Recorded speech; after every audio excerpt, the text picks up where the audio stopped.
I'm the comms director for Fremont for Everyone, and we are, yes, yay!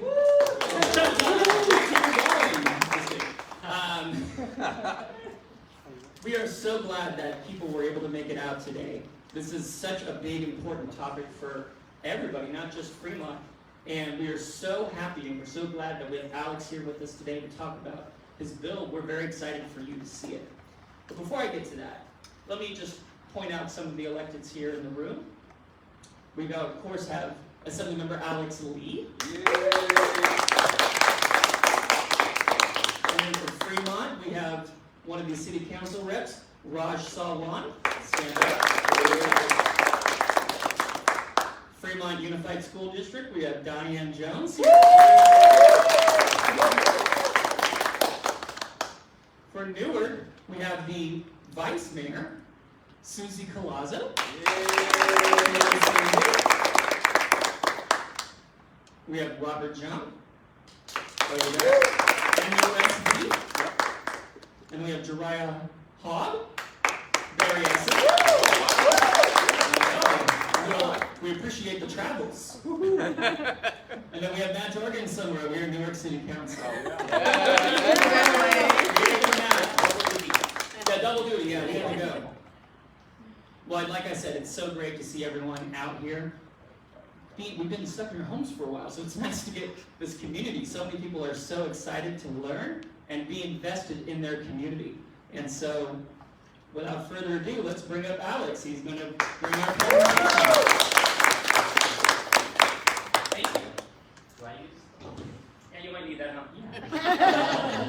So, hey, good afternoon, everyone, or good evening. I'm Alex Lee. I'm the State Assembly member of the 24th Assembly District. Really glad to see so many great familiar faces here, and also to meet new folks here, too. We're interested in the topic of social housing. So before I get too much started on this, I'm really thankful for organizations that are co-sponsoring this event, or co-leading this event with us. That's Fremont for Everyone and East Bay for Everyone. And the kind of intention of this event is a little bit more in-depth about talking about social housing.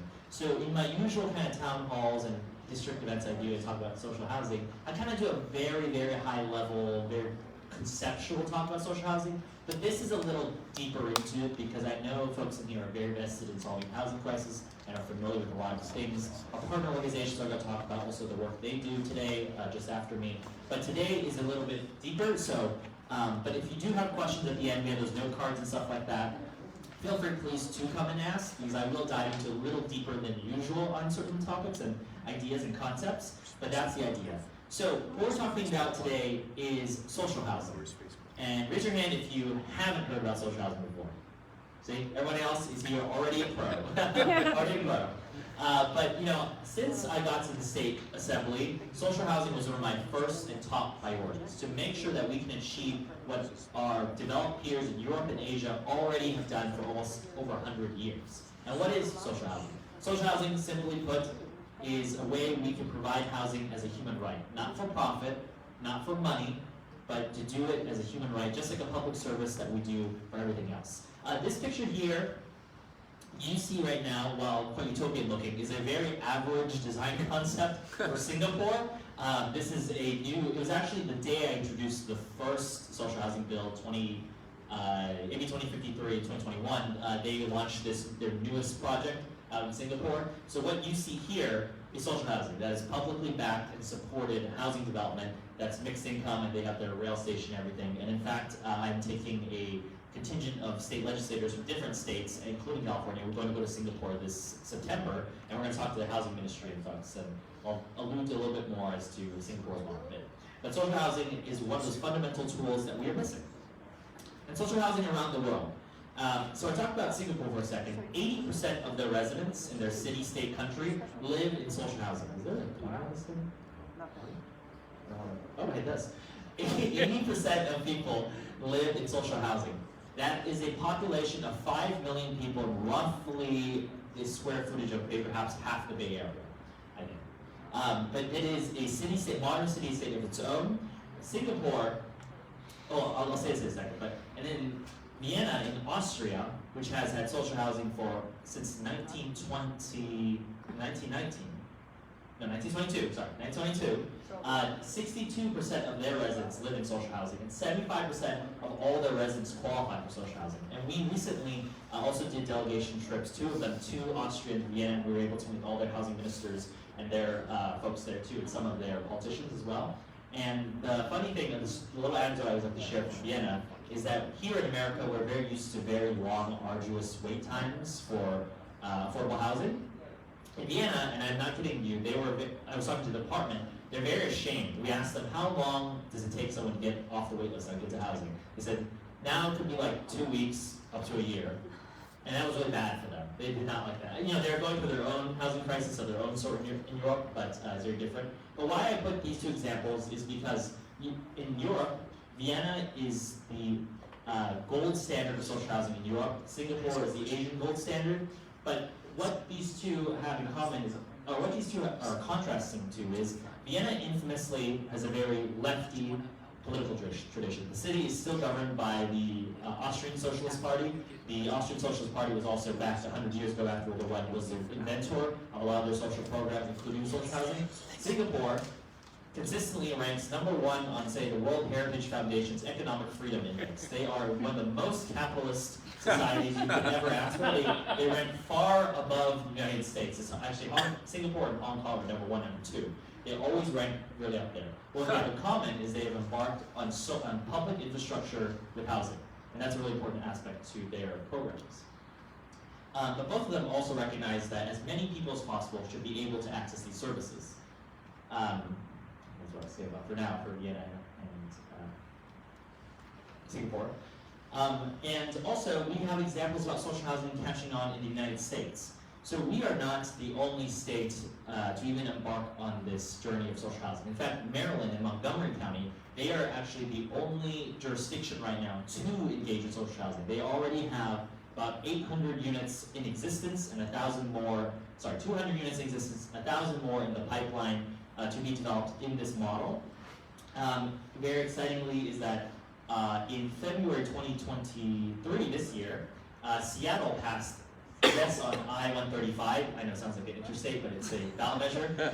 It's a ballot measure to create a social housing developer for the city of Seattle, which was very much based on our bill last year, AB 2053, which is inspired by our bill. And they actually passed that for the first time in American history with a lot of opposition, and they were able to pass that by ballot to create a social housing developer so that the city of Seattle, which of course is the largest metropolitan region in the state of Washington, to embark on the creation of social housing. We're also in a race with Hawaii, Rhode Island, New York, and Colorado right now, legislation and efforts-wise, to see who will do it at a state level first. Hawaii is also doing a very similar model to ours, and I'll elucidate as to why that's the case. And also here, very close to our state capital, is what's called the Capital Area Development Authority. Just very briefly about that, is it's a JPA, a Joint Powers Authority, between the city of Sacramento and the state of California. And they basically use the surplus state property since the post-World War II era to create affordable housing. They also have in their portfolio for rent commercial properties like offices, stores, and also other properties to create a portfolio. And within that portfolio is a development called Sonrisa, which will become very relevant in a second. Sonrisa is 100% affordable housing development in, I would say, 5 minutes walking from the state capitol. I walked by there many times, and I'm going to take a tour of it next week. So it just came online, and this is a CADA development, Capital Area Development Authority development. And why it's important is this land that it sits on is actually state property. It is part of what's called a new strategy that was developed called the Excess Sites Program. There are roughly 90 or so properties in the state of California that have been identified as excess land that is suitable for human habitation, essentially, to be developed. There are 14 of these projects. This is one of them. This is actually, I think, the only one finished right now. There are 14 still remaining to be developed to turn into housing across California. And as you can imagine, when it's on public land like this, especially when it's suitable, this is literally downtown Sacramento, you also save a lot of costs because you are able to cut, you're not doing land acquisition costs. And in this building, the Laureate is in Montgomery County. So this is the kind of housing we talked about in Montgomery County, where they're in Maryland, where they are producing social housing. So both of these look pretty typical, right? Your typical modern American development, right?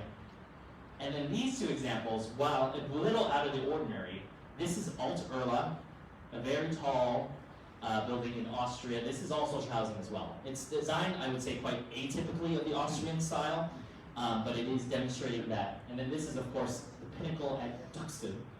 Sounds very luxurious, right? Pinnacle at Duxton in Singapore too. But this is to show that social housing can be vibrant, it can be beautiful, and it can be awe-inspiring too. Because that's the idea that I think we try to break down a little bit, is that we often think about public infrastructure as very sparse, very austere, very ugly.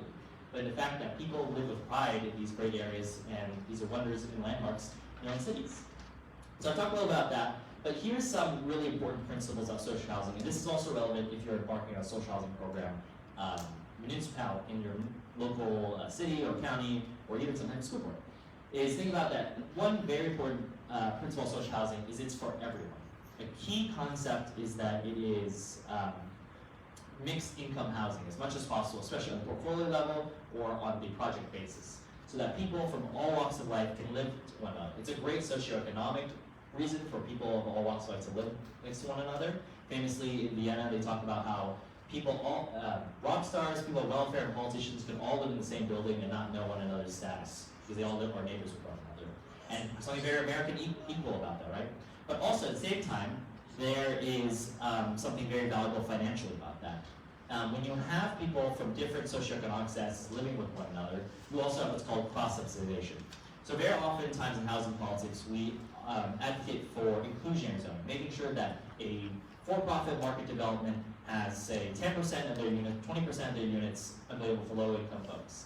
The same math applies here, where higher income folks, what they pay in rent is able to cross-subsidize or help someone with lower income pay for their rent as well, so that people can be offered different rates, rents and rates across the building. So that's why it's also important. It's got great social benefits and great financial benefits too. And like I was alluding to, if we're going to get housing as human right, we have to treat it as a public good. Just like we do with roads and schools, we don't discriminate if you're rich or you're poor, you're athletic or you're smart. Everyone who lives in a certain area gets to go to school, gets to drive somewhere where they want to go. If you think about it here, and I've challenged this concept a couple of times to people, is that if you think about it right now, we don't think about it very often, but if a child is born in California, you know they will go to school. You absolutely know they will go to school. Isn't that crazy?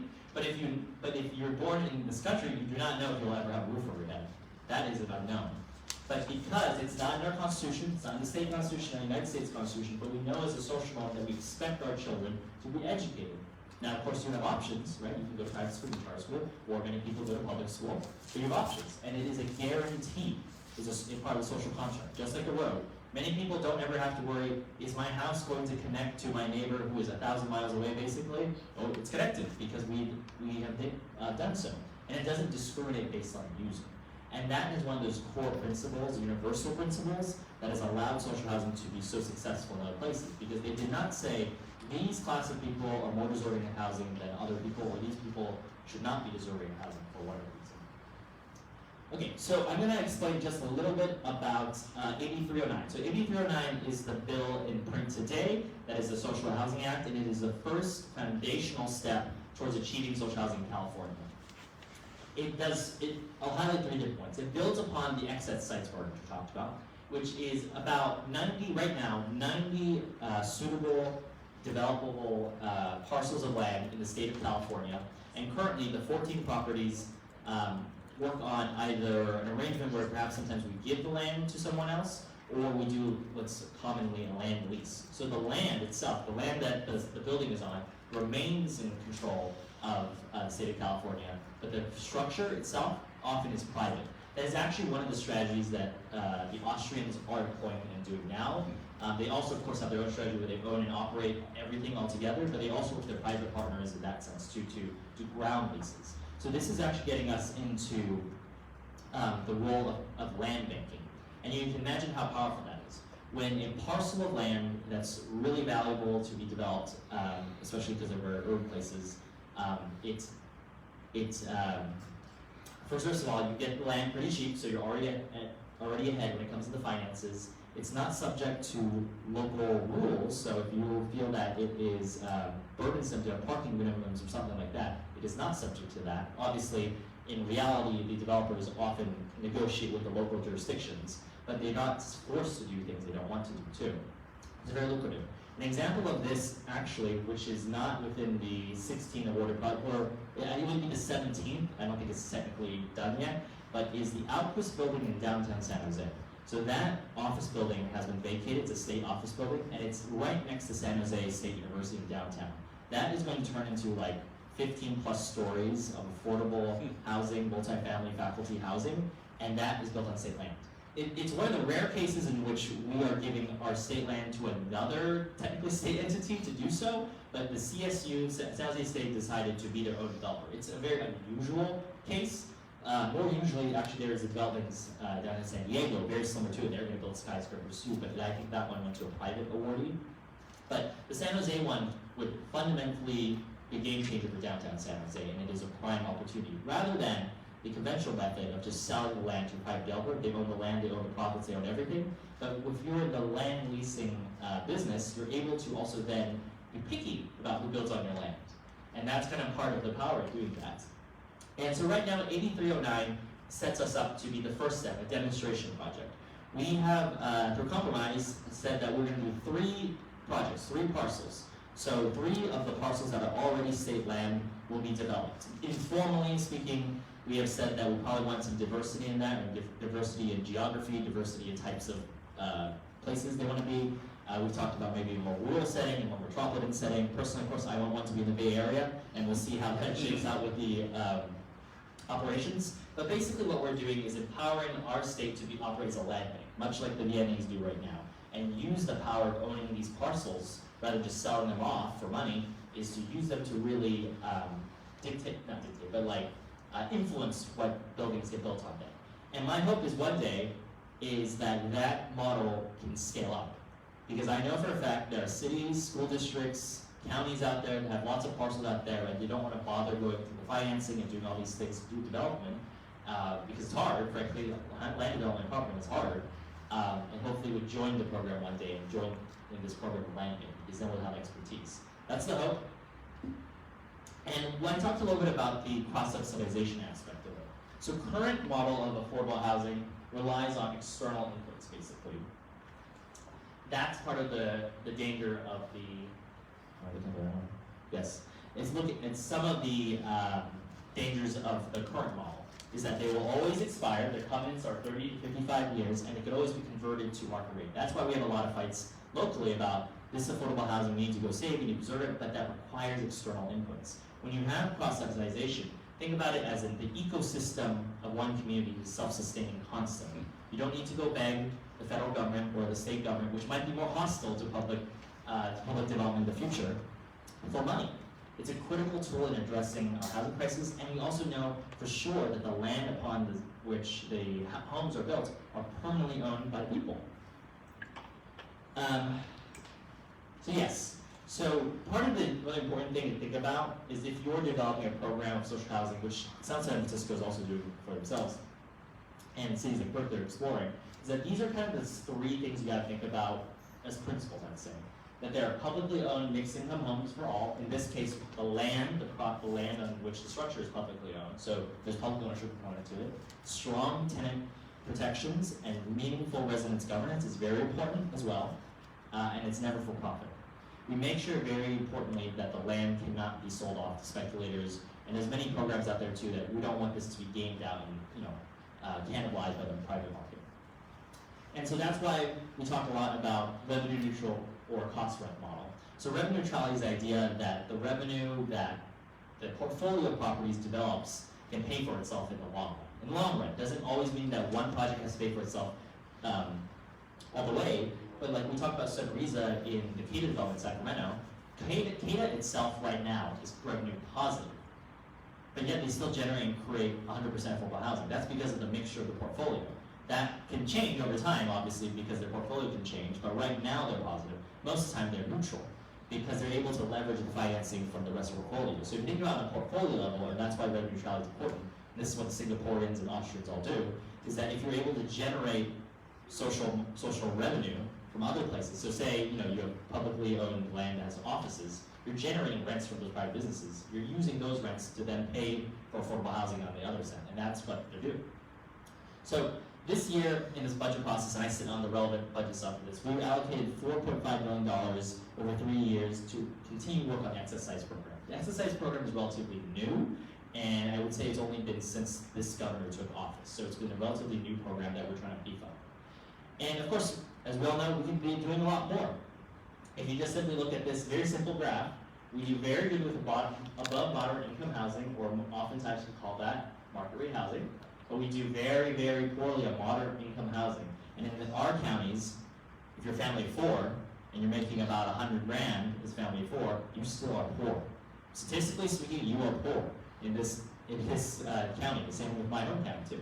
So we need to make sure we are building income housing for people of all means, and social housing encompasses all of these, either on the project level or on the portfolio level. And that's why it's really important to do so. That's why it's really important to do so. So in conclusion, there's a lot of great location benefits because we're inciting them in urban areas, a lot of social benefit for having all socioeconomic classes living together, and this is really investing in communities. This is public infrastructure to give back to the communities. And if you want to find out more about AB 309, so just I should mention, I guess, AB 309 right now is in the second house. It's in the Senate. It's the last step before the Senate floor. We're actively engaging with the governor and the administration right now. This is the farthest the bill's ever gone, and this is the second time I did it. So the second time I died in the Senate, unfortunately. This time we got it out. We're getting it almost out of the Senate, almost there. But this is a big movement, because I will also say is that before I was elected, there was no select committee on social housing, there were no social housing bills whatsoever, and no one knew what the heck that term was. But together with our partners across the state and the country, we're making this more of a national movement to learn and educate, because there are more tools out there. And to solve the housing crisis, we need every single tool possible, and as useful as it is to talk about all the market rate incentives, or streamlining all those things, we also need to talk about this one thing that our friends in Asia and Europe already have a long time. So if you want to find out more, we have this portal submit support letters. We also have a website, which is CaliforniaSocialHousingAct.com, and you can also contact my chief staff, Alex Lee. So that is it for my presentation, and then we'll do questions at the end after everyone else, right? Yeah. Thank you very much. Everyone give another round of applause for that. Okay. Well, we're going to have a couple more presentations, but before I get to that, we do have question and answer. We do have question cards over there on the table, or where did you move? Yeah. Good, this is Annie. Hi, yes, I'm Annie. I use they, them pronouns. I'm also a board member of Pretty Much for Everyone, and you will hear more from me later. We've got about half of our question cards over there with some pens. The other half of our question cards are over there on that table, also with some pens for your convenience, such that you can write out any questions that you may want to ask our assembly member. So you can come up and get the cards during the speeches, and then we'll have you turn them in. We're going to be having a speech from our co-host, East Bay for Everyone, and then we're going to be doing a speech on our presentation as well, giving a little background for both of us of what we do and how we're able to help with the unhoused as well in the community. So without further ado, let's bring up Derek from East Bay for Everyone. He's going to give us the presentation.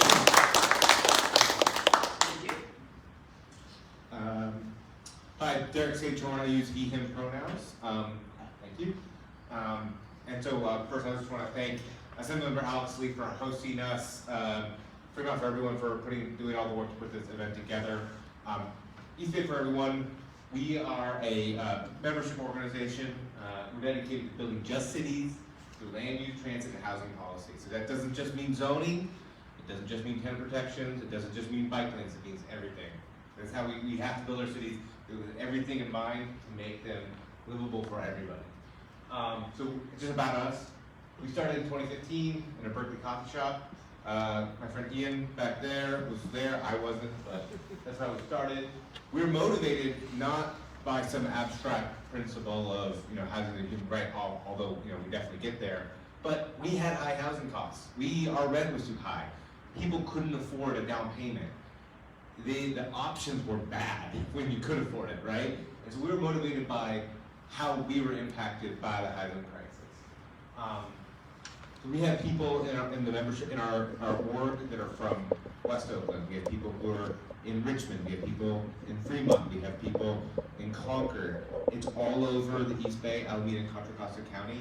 And we have like smaller orgs that have kind of spun off. We have kind of a Berkeley group that does its own thing. We have a Walnut Creek group that does its own thing. We have people in Lafayette, Orinda. And so we've been able to kind of become like an umbrella org for a lot of housing advocates where they can get support for the work they're doing, because sometimes when you're in Orinda, you're like the only person who's supporting an affordable housing project. So you need some support sometimes. And so just the last thing is, we are no paid staff. We are all volunteers. And so as part of that, we make our own decisions. What do we want to prioritize? What do we want to work on? And it's, sometimes things fall through the crack, but it is liberating not having anybody telling you what you need to focus your time on as an advocate. So the first thing we do is we show up for housing and mobility projects. In many places, the deck is stacked against change to make cities more inclusive, in terms of affordable housing, making streets safer, getting it easier to get around without a car. So we want to push back and be there, be present in those places that have a voice to speak up in those situations. Not everyone can make it, like this is a 7 o'clock meeting, so it's a little easier, but not everybody can make a 5 o'clock or a 6 o'clock meeting to see, hey, should we build a supportive housing project in this part of town? Well, if they do a Tuesday 5 o'clock meeting or a 4 o'clock committee hearing or whatever, that's not very accessible to a lot of people. So we want to make sure that we can speak up on their behalf if they can't make that. And so that's kind of our goal, show up. The second big thing is, there's a history in places like Oakland and San Francisco and Berkeley of like the history of redevelopment, where we tore down poor people's houses, and they've actually, even since then, have had to deal with concentrating growth and development in those places. And so we recognize that history. Our first priority is always going to be advocate for more inclusive housing in the high resource places first. So I live, my BART station is Fruitvale BART. I don't spend a lot of time advocating for housing in Fruitvale BART. I spend a lot of time advocating for housing in Rockridge in Oakland, where they haven't built a single affordable housing unit since 1973. So that's where we focus energy. We are trying to, one of our candidates right now that we're very close to, is upzone Rockridge, allow fourplexes in Rockridge, allow on the commercial streets, allow 55-story buildings near the BART station, and we're getting really close on that. So that's our priority of ours. And so just here's some examples of some of this advocacy we've done. And again, there's 40 or 50 people who are actively engaged in our work, working on this, in different cities where they live, in Alameda, in Lafayette. Sometimes, if we don't have a lot of members in Danville, so we'll just look at Danville's housing element and say, hey, you need to make more room for affordable housing here. So some of the kind of examples of something we did. I don't know if people have been to Stone Ridge in Pleasanton, but I used to work in this building, and I just would walk across the parking lot and be like, why can't we just build affordable housing? This is ridiculous. So we kind of bullied the city of Pleasanton into rezoning some of these parking lots to allow affordable housing and multifamily housing.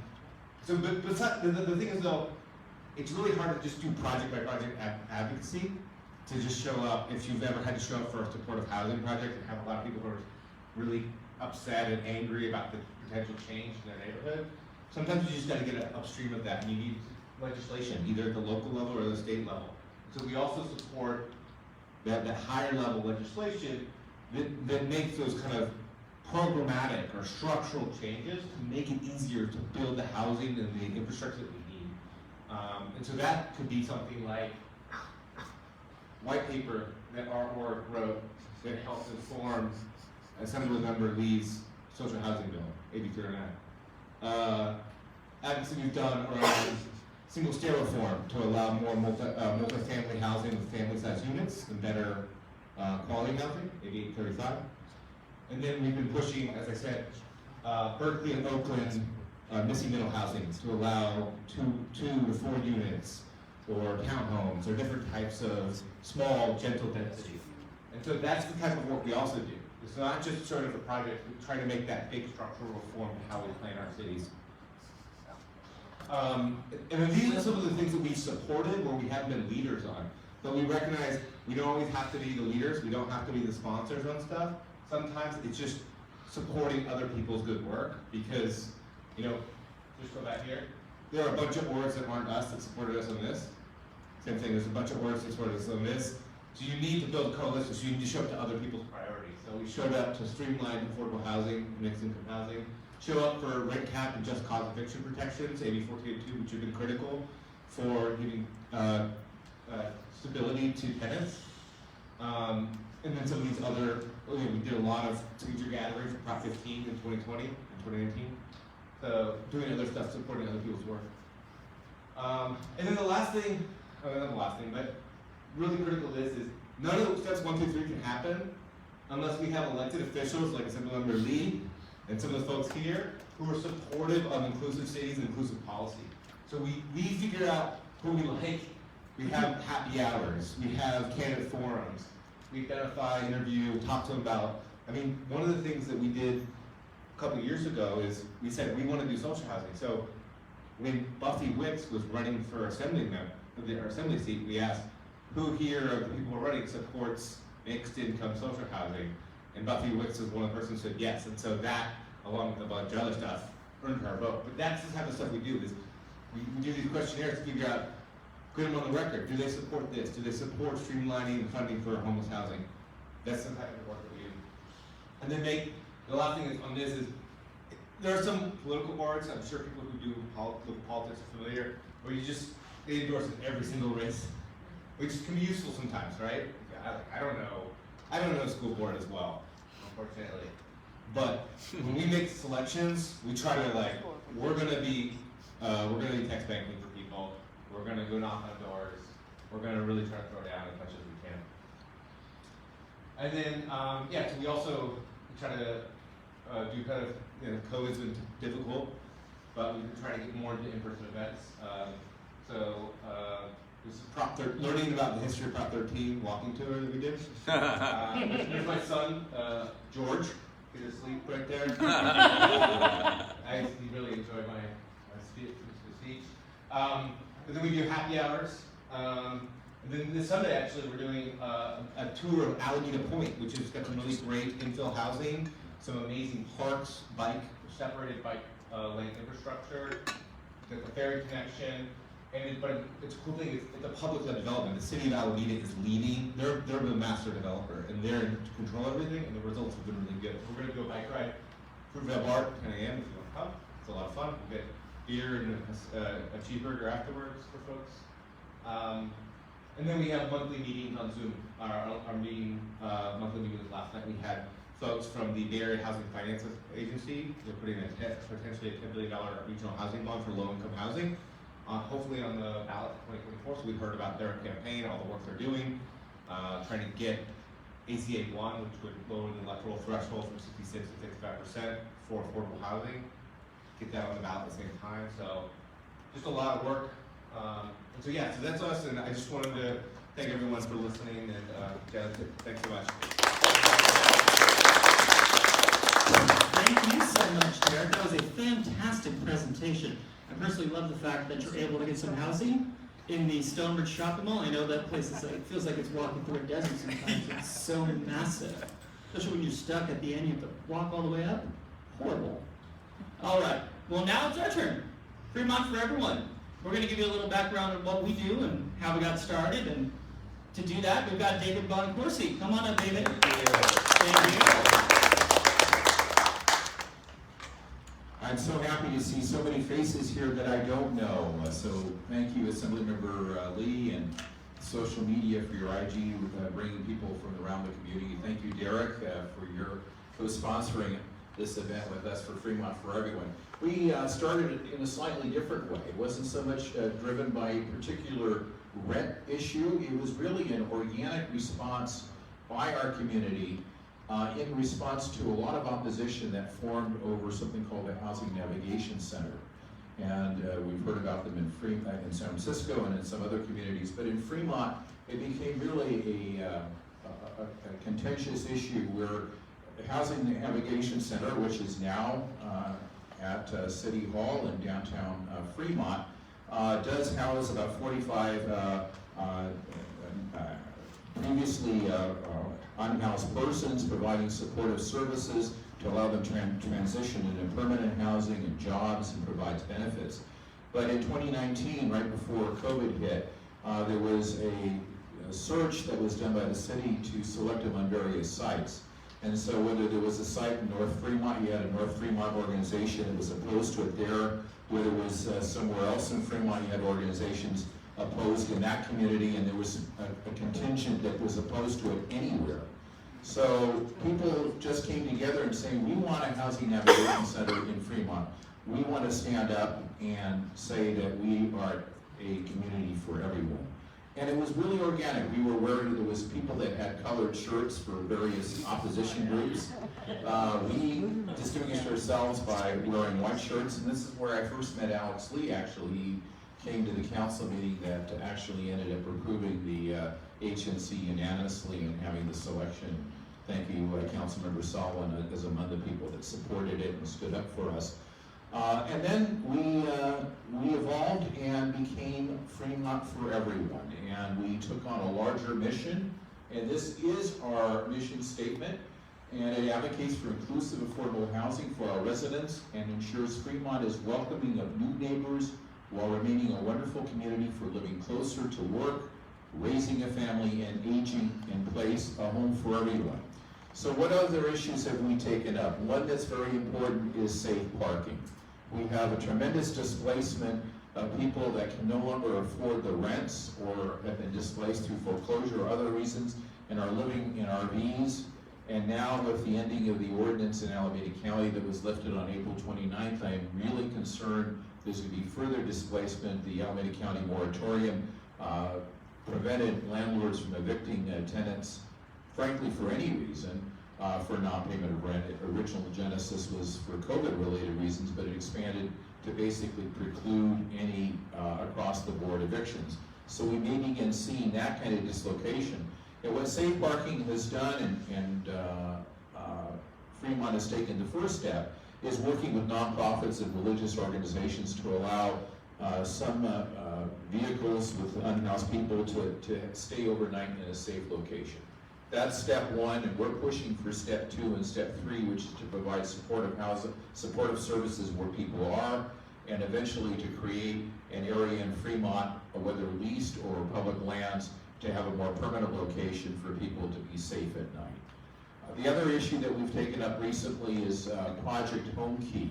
Project Home Key has been slated to convert Motel 6 in South Fremont, 156 units from an area that has really been a source of crime and drug use, and our police have to respond to other to complaints there, and making it a community for young families and others with supportive housing. But we need state funding. We've missed rounds 1 and round 2. I just talked to Assemblymember Lee. We're looking to pressure the Housing and Community Development Director to provide that funding for Fremont. But we're there at council meetings. And one of the things that we do as an organization, particularly in Fremont, I had 10 years on the Planning Commission and 2 on the council, and we typically will see people in opposition to housing projects. We're providing a voice, we're providing a presence. We're oftentimes aligned and congruent with staff recommendations, but oftentimes in those commission meetings or council meetings, staff would recommend a project and the only people that would speak up would be in opposition. So it is never take for granted the role of showing up or emailing a council member or a commissioner to say this is important and this is why. And we are showing up at the commission meetings, we are showing up at the council meetings for these key issues. We've also become affiliated with California YIMBY. YIMBY means yes in my backyard. I think everybody knows what that means here. And we're supporting statewide legislation. The reality is that zoning and general plans that were adopted at the city level are really governed by the state law. So if we can change state law and make things as a matter of right, then we cut through a lot of the public hearing processes that are meant to really delay and deny housing that we need. and we've supported proudly AB 309 that Alex is talking about for social housing. We've also supported making permanent something called SB 35. SB 35 has allowed, as a matter of right, the development of certain projects if you have a threshold amount of affordable housing units. There is legislation that's been pending to make that permanent. That's another tool that we can have in our toolkit. The other thing that we do is we now meet. We've been meeting on a monthly basis through Zoom. We had our first in-person meeting at Bronco Billy's. We're going to have our next meeting, next Thursday at 6:30 on Zoom.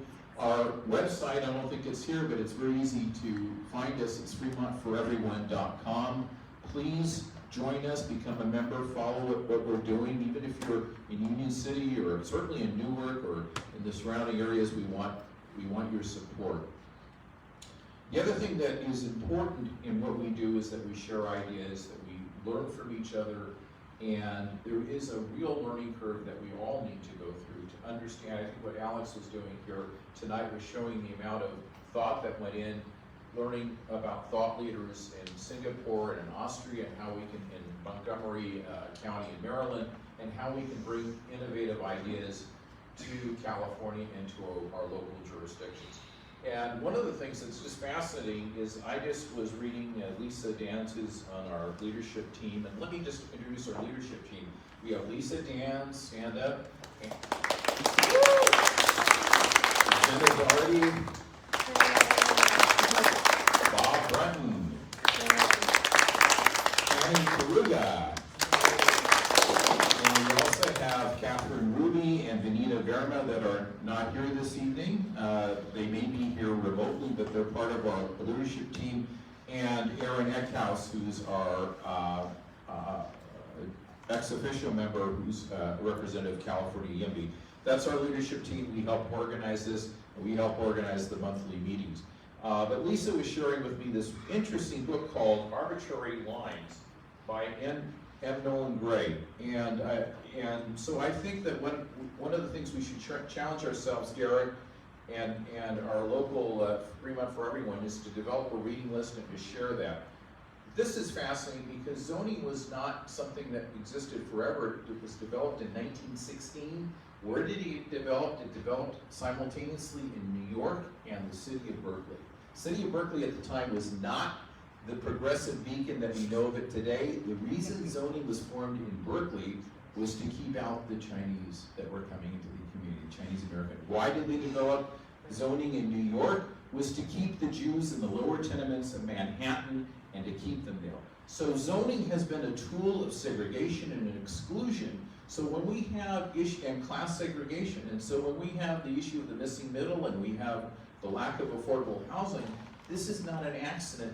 This is the result of policy decisions that we've inherited generation after generation. So unless we begin to understand the framework in which we're working in and to really think outside the box, we're not going to be able to make the major changes that we need. And so I want to thank you for this opportunity of talking about what Fremont for Everyone does, and we'd love to see you around in future meetings. Thank you.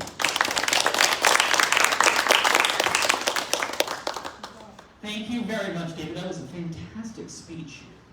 Before we get going to the question and answers here, I just wanted to let everybody know we are actually, Fremont for Everyone, are going to be having a election just fairly shortly here. So if you are feeling the bug to get up and serve your community, you're more than welcome to come. It's an open process. We take anybody.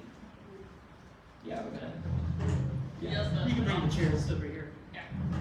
So now we're going to get into our Q&A part of the program. This is your turn. You're going to be able to ask some questions. We didn't get any cards, but that's okay. We're just going to, we're just going to, you raise your hand and, oh, we do have a card. Excellent. Come bring it up. Give me a card. Yeah. Come on down. Or I can ask the question. Either or, which one you like. I'll ask the question. That's not a problem. So let's get these microphones set up here. You better answer better than they do. And this is Annie. They can't read my writing. Right. I probably can't read my writing. We do so many things. I appreciate that. I never thought being called a utility player would be a compliment, but I learn something new every day. And then, of course, Alex Lee. Here you go. So you and he's going to be moderating. So if you have any questions, please do leave them on the comment cards, or I guess we're getting more, some more comments. So. Yes, we are I hope you getting can read more it. questions. I'm going to ask you if you have any question cards and wants to write them down, hand them to, go Jenna, hand them to Jenna, and Jenna will filter these comment cards up to me. All right. So, our first question is, where is the funding for the projects in AB 309 coming from? And if it works well, is there a possibility to get more funding? Yeah, so right now, the Access Sites program doesn't require an external input, because the thing is, basically it's like a trade deal, right? We have our properties that we are now offering to private developers, or in most cases, private developers, and they basically take care of all the financing. We just basically give them a really sweet deal and say, we would like to see this kind of housing on here, but you gotta follow this kind of criteria. And then they go and do all the financing and developing themselves. So basically, we're just acting as a land bank. The financing authority, of course, you vet to see that they're actually financially solvent, that they can actually do it. So many of the programs in the state, including Project WordKey too, they don't actually have a lot of external inputs to them because they rely on our private partners to do it. We just give them the incentives and a lot of bonuses basically to do so, except in the case, of course, the San Jose State one is a different case altogether. But largely speaking, the program is pretty self-sufficient because we rely on private partners. We have put in a little bit of money from the general fund to boost the program itself, but right now it's at its nascent phase. And actually excitingly is, I would say, there is a measure right now that is somewhat related. It is basically a tax on micro rentals and Airbnbs that could be funneled towards social housing. Revenue measures, even in Democratic controlled legislature, are very hard, so we'll see what happens with that one. But revenue measures are off the table in the future to also supplement all these efforts. But right now, as it is, the model is pretty self-sufficient because we rely on existing funding streams and our private partners to do the work basically to finance it. All right, thank you so much for that information. Our next question is, how will the rents, rules and other protections in social housing projects be set? Will the state agencies be setting the rents? Will the private developers be setting them? How, just nitty-gritty, how will that work? Yeah, and the basic principle of the Access Sites program always at least guarantees 20% minimum, which is basically what you get on the open market right now. 20% minimum affordable housing requirement, at least. I would say on average right now, they're doing actually a lot better than 20%. And to get into a little bit of nitty-gritty, because your land acquisition cost is basically not there, the private entity starts ahead, but they don't need to find so much capital and expense to go buy the land too. So you're starting ahead already, and your costs are reduced, meaning you can offer more competitive rents to more people, right? So right now there's at least a basis layer 20% affordable. What we tried to do, what we were hoping to do right now with social housing is to get to the cost rent model, basically meaning if it costs so much to build unit A, you basically get it rented to you at so much. Of course, we are also following the American system of AMI, of Area Median Income, so that you can follow different categories of socioeconomic status, so that people from different socioeconomic statuses are able to afford it. But we are hopefully one day, it's not as concrete right now, but I'll bring in cost rent because this is what the Austrians use. Cost rent basically again means if it costs basically this much money to keep up your flat, your apartment, this is how much your rent's gonna be. And why that's good and attractive is because once the principal capital, the principal loan is paid off on the building, you're not paying that interest anymore, right? It means people's rents in Austria go down after 30 years. They drastically fall because what you're paying for now is upkeep of the building, which of course if you own your own home, you have to pay upkeep for your building, right? But imagine you pay off your mortgage, right? You're no longer paying, it's the same concept, right? When you finished your mortgage, you don't pay that anymore, you're only paying upkeep. And that's what the Austrians are able to do too. It's of course, with a long trajectory, it takes 3 decades or so to do so, but still, it's worthwhile for long-term residents. We want people to be able to age and work in place, so that's kind of the concept of it, but we also strive, and we're very clear to make sure that no one pays more than 30% for of their income for housing too.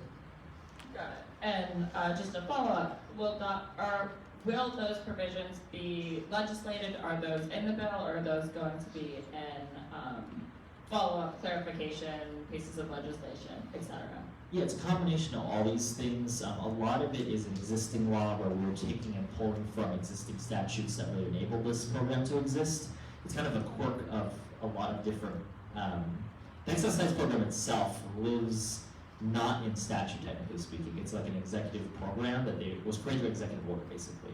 And we're trying to get closer to formalizing this. AB 309 actually formalizes a big piece of it. So it's a combination of multiple things like that.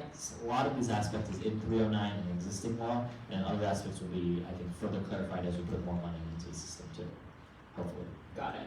Thank you so much for that. We love complicated legal theory here in the housing space. Our next question is how do private investors participate in the social housing concepts? And just a clarification, or it says, or do they? They do. So, for example, I guess I can't really use some of these because they're technically public developers as well. So basically, again, the example is, and I'll take for instance, actually they just announced it too. In Sacramento, the old EDD building, the employment, okay, I'll remember the entire acronym, but the one that helps you with the employment insurance, employment development, and then it's, so the old EDD office is basically defunct. We don't need that office space in that. So on Capitol Mall, and it's that space between the bridge and the state capitol. It's a huge office complex, and that became one of the properties for the exercise program. And then it essentially went out to bid. I don't think that's exactly the term they're used, but went out to bid, and they shopped amongst different proposals of different developers. I think the private developer was just chosen for that one. I'm not familiar with that specific one, but basically using our land banking authority, we say, all right, this is the kind of property, it's a downtown prime real estate on the Capitol Mall. What is the kind of thing we're trying to envision? Dimensions, what classes of people get to live there, how many people get to live there, and then the developers basically give us their proposals, right? And then they choose, DGS, the Department of General Services, they choose which one is best suited for it. So private developers are quite happy with this program. Most of them are in the nonprofit world too, or if I would say it's not as usual that the pure for-profit private developers, it's usually partnerships. If there is a for-profit developer that is partnered with a nonprofit usually to do different developments, but for the most part, I would say it's none of the nonprofit developers who get really eager to part of this program, and I envision them to be the same kind of participants in this program too. If you envision it basically, our social housing program as envisioned by AB 309 is the excess sites program with more requirements, basically. All right, got it. So that was our last housing-related question that we have turned in writing. If you want to turn a question card in, again, reminder, we have question cards and pens over there. We have question cards and pens over there. Feel free to write your question out and hand it to Jenna, and Jenna will give it to me. If you would prefer to just verbally ask a question at this time, we will take verbal questions. So feel free to raise your hand. Looks like you have a question. What's your question? Yeah, I was curious, I don't recall hearing it in Alex's presentation about opportunities for home ownership as well as renting, considering Singapore is mostly a homeowner public housing system. Got it. So for those on Zoom or who are tuning in virtually, if you couldn't hear, the question was, are there going to be any opportunities for home ownership, pointing out that in Singapore, most people do own their homes, even though the rate of participation in social housing is quite high. So that is the question for Assemblymember Lee. Yeah, so the short answer is yes. Existing law, actually, luckily we changed it a couple years ago, allows the program to offer home ownership models too. Now here is the caveat, and I have to be honest with you, the slight difference is it is home ownership best akin to the condo model because you don't own the land beneath your feet and technically the whole structure, right? This is actually the model which the Singaporeans have. Almost everyone in the Singaporean social housing, they own their flat. They own it. They're not renting. They own their flat. That is their home, right? Because you live in a city, obviously. They own their home, and they own it with a 99-year lease. Now, effectively speaking, Singapore has never run into the 99-year situation yet because they have not existed as a country long enough for 99 years. So I think theoretically, I mean, I'm not going to ask them there, but I feel like they're going to just say, well, we'll probably just renew it. You know, they're not going to like, all right, time to repossess. You know, but the idea is this, right? It is long-term security, and this also, I'll tell you the Austrian example too. They do the same thing. Is that while it is a 99-year lease, it gives you all of the entitlements of selling with appreciated interest, modest appreciated interest. You can make sure that your property is inherited by different generations and you have the ability to do that. If you, as in America, if you're a renter right now, you obviously know you cannot do any of those things. You don't get interest by selling it back on the approved market, basically, the contained market, and you can't basically give it to your children as security. And that's what we're able to do. Current law allows for this program. There isn't, at the moment, any of the 14 projects in Excess Sites program that have done this model yet, but developers are aware of this, and it's for them to do. So again, it's much more akin to the condo model, if anything.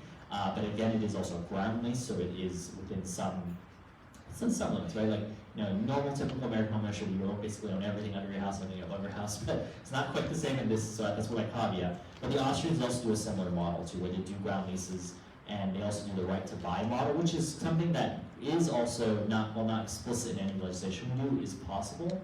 So in the Austrian example, right now in Lower Austria, which is the equivalent of their state of New York, is like their second most populous state, basically you have the right to buy. If you live in it for 5 years, then you have the option to buy. You don't have to, but you can buy it. So we can build in home ownership opportunities where you can accrue interest, accrue wealth, and also have security within generations too. All right, thank you. Looks like you have a question. Next, what is your question? Hi, I'm interested in understanding who actually manages the property, right? I mean, in like the old home key model, there's managers, but what if the managers don't do their, don't manage it in such a way that you have this balance of rent and maintenance and things like that. So who actually ends up managing?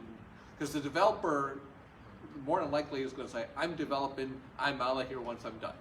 They're typically going to pass it on to some management company. So is that the model that you foresee in this?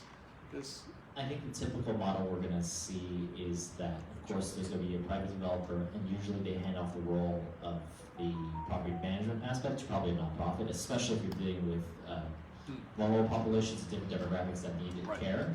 I think this is, Monkey is a good example of this. This is, while not all of them are perfect and done the best, I think this is the model they strive to go, is hand it off to a community-based organization or a nonprofit that specializes in it. Right. And that's the kind of model we've seen. So typically is all the property and the building and construction aspect of it, which is not a nonprofit's usually their role in doing so. Then they work with community-based organizations, especially if they have different populations that need the attention, and that's who they work with too. But if it's more typical, any downtown development, you probably imagine they're probably not going to find a specialized too. So. All right. You have a question? I know I asked you this outside though, about the developers and the potential cost-saving aspect of modular housing. I know we've found a few companies. The most prominent one I can think of, given my lack of expertise, is Boxable in Nevada. And I feel like, basically prioritizing modular construction to pass even greater savings on to the customers. We have far below market rate and very affordable housing. And I was wondering, is that, I know in Oakland, Rebecca Kaplan talked about an mission statement to help fees affordable housing, and she was going to prioritize that form of building to bring the cost further down. And I was wondering, I have a second question as well, and I was wondering, is that what you guys are going to look into instead of the traditional way, which is way more expensive, and ends up being way more costly for the people who live there? Or would y'all take the moment to prioritize modular homes, modular construction? So the question is about modular construction. So right now, of course, it is allowed to do so, but again, because our role is in the land banking and we don't do the specific developing, which is, just to be clear, my original bill was that we would be our own developer and we would have the nitty-gritty details of everything, but we are kind of compromising on stuff. So, which is not bad. We're halfway there. We could, we're using our property. So it's still allowed. It just depends on the developers and the proposals and who submits them. I will say, as in modern times too, in the Austrian example, they have been using much more modular, what we would describe as modular housing, to produce faster and efficiently delivered housing too. So it is one of the options that is available out there. It just depends on the adoption of it from the developers themselves. So if we get proposals that are competitive, you could see that happen, but it still depends on the pool of people who compete for it. Yeah.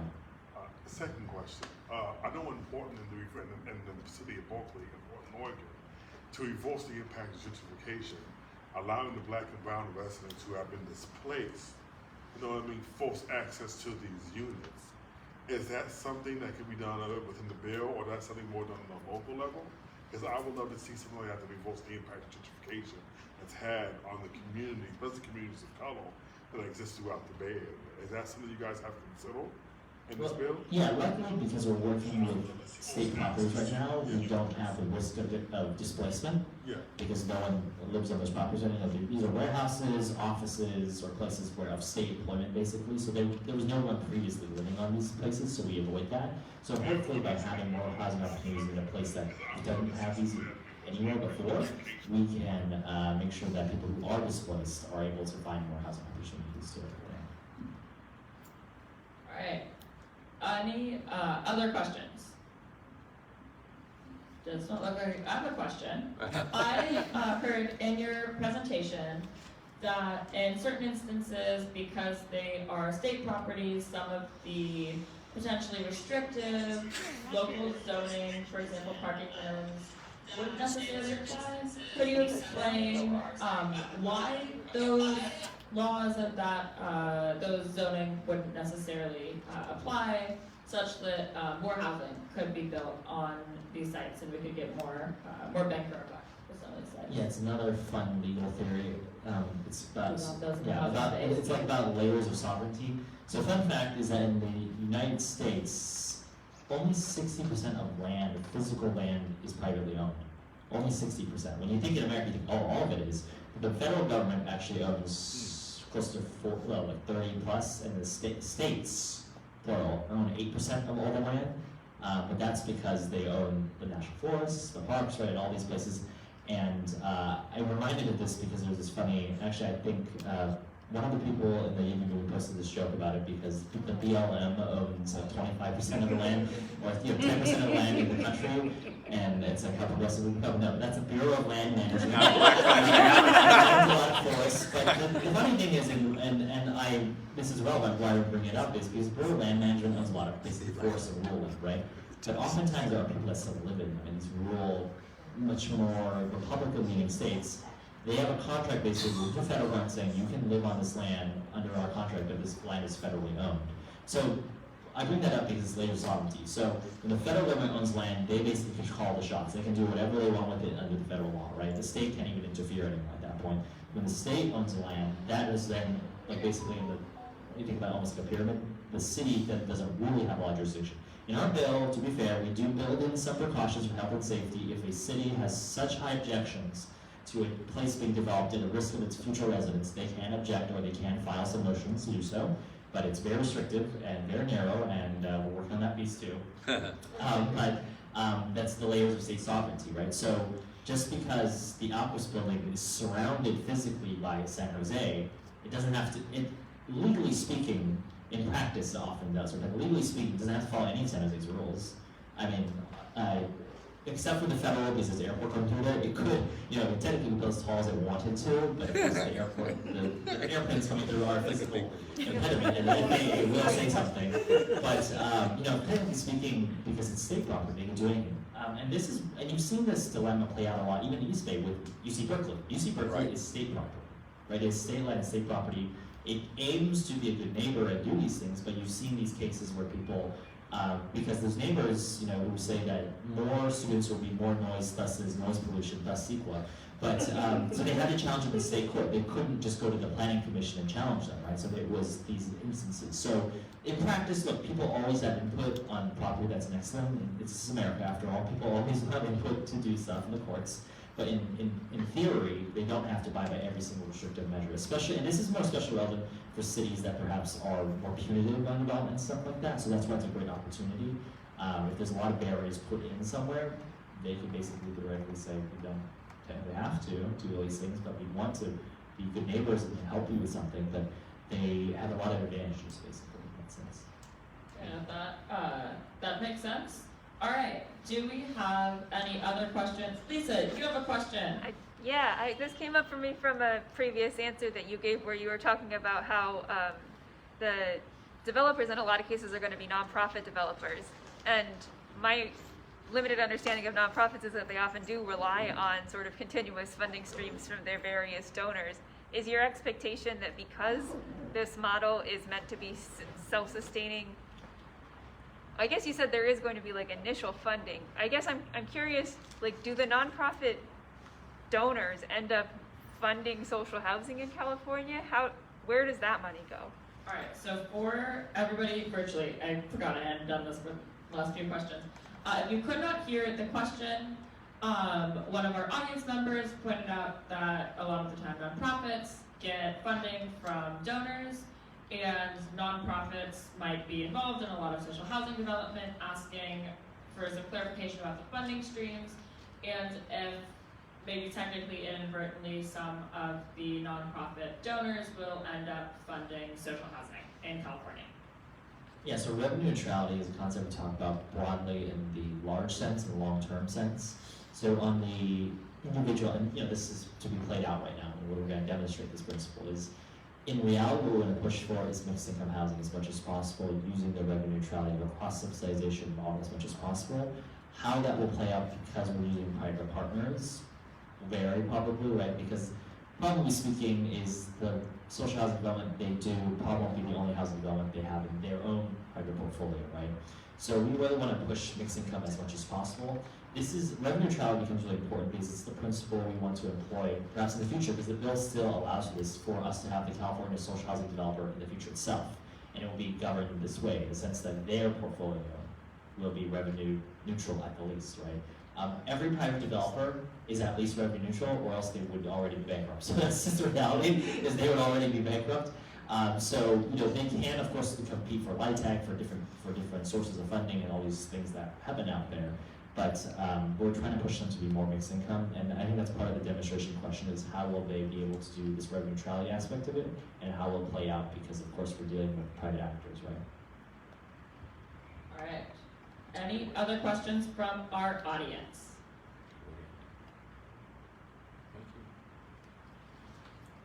Sorry. All right. I feel like you may have pseudo-answered this question already, though.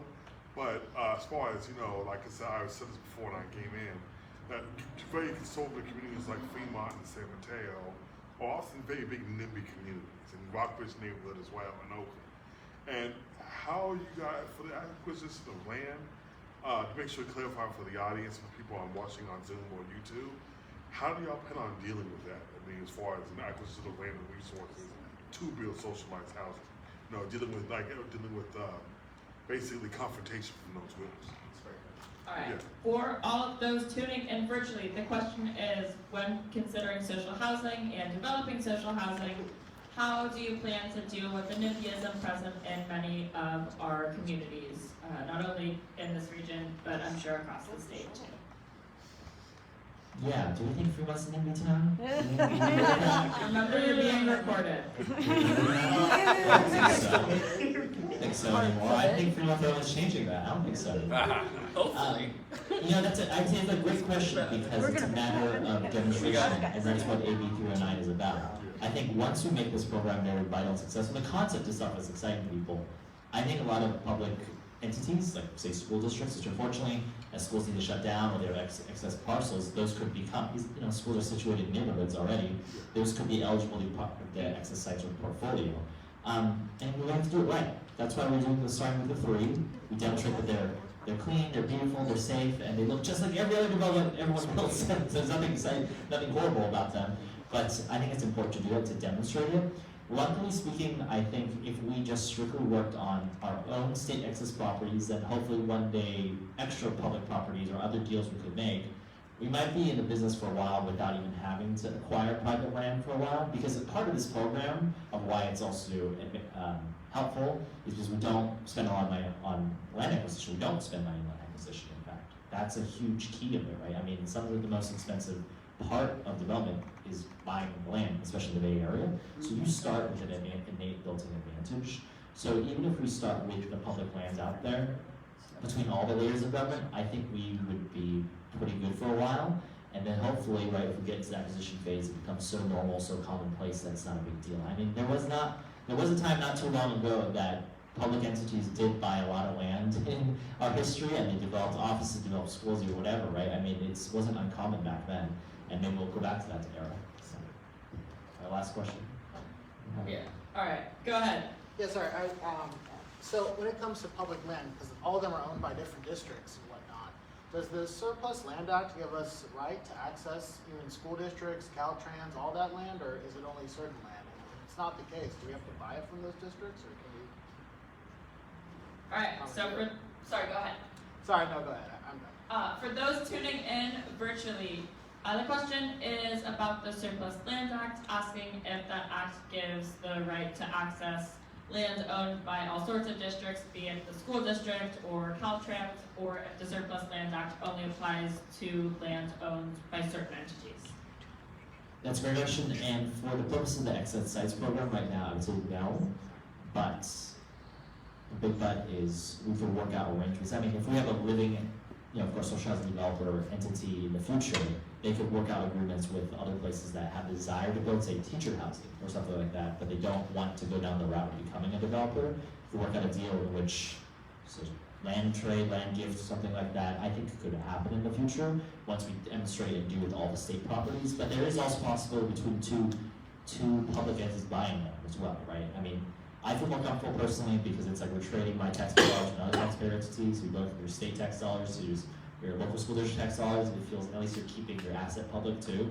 So it is possible. We haven't yet, of course, gotten there. It's one of my goals to get there in maybe a decade or so. Hopefully I'm still around for that. But I would really like to see that expand there. But to be honest, the 90 property, we've only got 14 in the pipeline out of the 90. We're barely scratching the surface out of our state inventory, and every 4 years the state inventory gets refreshed. I don't believe there'll be more, like 100 new properties out there, maybe a couple more, but I think we can develop the state properties and then hopefully one day look at saying, well, we're finished there, let's look at the other ones too.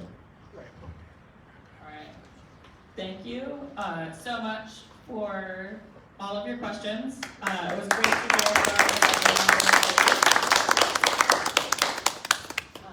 Yes, I just wanted to thank you for showing up and for all of the work that you've done on housing and showing up for our community and all the work done on housing. Sorry, Yes, last thought is David reminded me of this. I just want to echo how pivotal it is, the work for East Bay Fair and Fremont for everyone is. I remember I almost forgot about how crazy that was in 2019. So in Fremont, if you didn't know, the Housing Navigation Center, there was like hundreds of people there for the vote, and there were 3 factions. I've never seen a development have 3 sides to something, which is really interesting. But you all organically came together and said, we are going to do the compassionate thing, and we did. And the Fremont is still a model for my other cities in my district looking good. And you turned it into a movement locally to work on housing, which now with East Bay Urban, you are sponsoring basically working on 309, which is changing. So how far you were able to evolve on that is incredible, and that speaks volumes to the amount of work you did. And I still remember when we were out there passing stickers out and everything, and someone yelled at me because they were like, "You're only supporting homeless housing because you want to get more votes." And I thought, isn't this hurt me? There's 2 camps that don't like it. So I thought this would hurt me, but it's kind of integrity what, and I really just appreciate all your support and thank you for coming out on your Thank you again, Assemblymember Lee. I remember handing those stickers out with you and our white shirts. Would it be available on YouTube to share with people? I'm gonna have this mic to Jenna. You heard me talk enough. Thank you very much. Give a round of applause again for Annie. They did a fantastic job. And if you are wondering, yes, I wore the hat first. They've been stealing it from me. But seriously, thank you guys again so much. Piggybacking off what Alex said, the HNC proposals, that's how I got involved as well. I was just sitting in the audience watching so many people say such heinous things about the unhoused, and it made me really upset. So I went up and gave a little passionate speech in defense of the unhoused, heard a little small group in the back cheering, and that ended up being Fremont for everyone. And I just remember thinking, wow, okay, I need to get myself involved. So thank you again so much. Oh, we're going to take a picture if you want.